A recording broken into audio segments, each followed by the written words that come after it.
Every year, Birthright sends 50,000 young Jews on 10-day, all-expenses-paid trips to Israel that they claim are apolitical. But my experience taught me that, in fact, Birthright has an explicitly right-wing political agenda.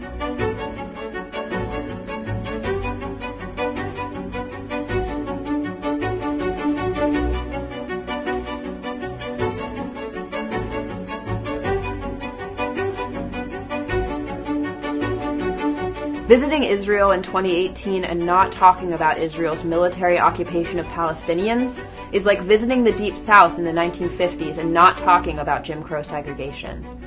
Birthright consistently tries to hide the occupation from its participants, instead giving a false narrative intended to get my generation to support a violent system that goes against so many of our Jewish values. I grew up with a deep commitment to social justice, and that meant asking hard questions when I saw something wasn't right. My grandparents are Holocaust survivors, and their stories have always driven me to fight for justice and stand up for the freedom and dignity of all people.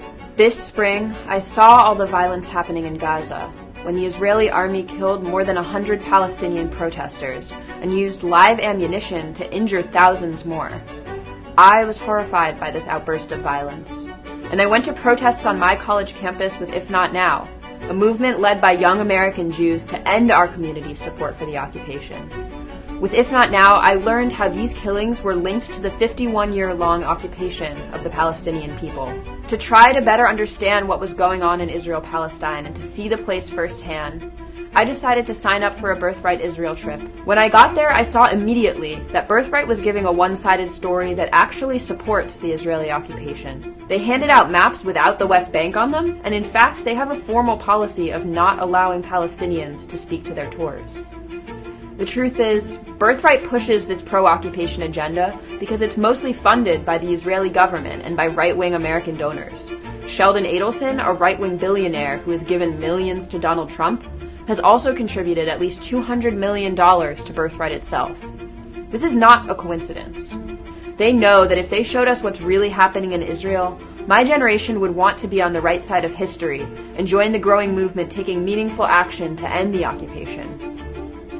From day one, it was clear to me that the other people on my trip wanted to know more about the occupation and hear directly from Palestinians, but our itinerary purposefully left this out, using the Israeli government's talking points instead of the truth when talking about the conflict. I made a choice. 7 other Birthright participants and I decided that instead of taking part in Birthright's pro-occupation agenda, we would leave the trip to meet with Palestinians living under occupation every day. The Sumarine family, who have lived under threat of eviction in East Jerusalem for the past 25 years, longer than I've been alive, invited us into their home to tell us about their experiences. We heard from them about how settlers and the government have harassed them, and how the occupation keeps them constantly in a state of limbo, never able to plan for the future. We deserve the truth. The occupation is a daily nightmare, and Birthright, while claiming to be apolitical, is supporting and upholding that violent system that denies Palestinians freedom and dignity. Our generation deserves better than Birthright.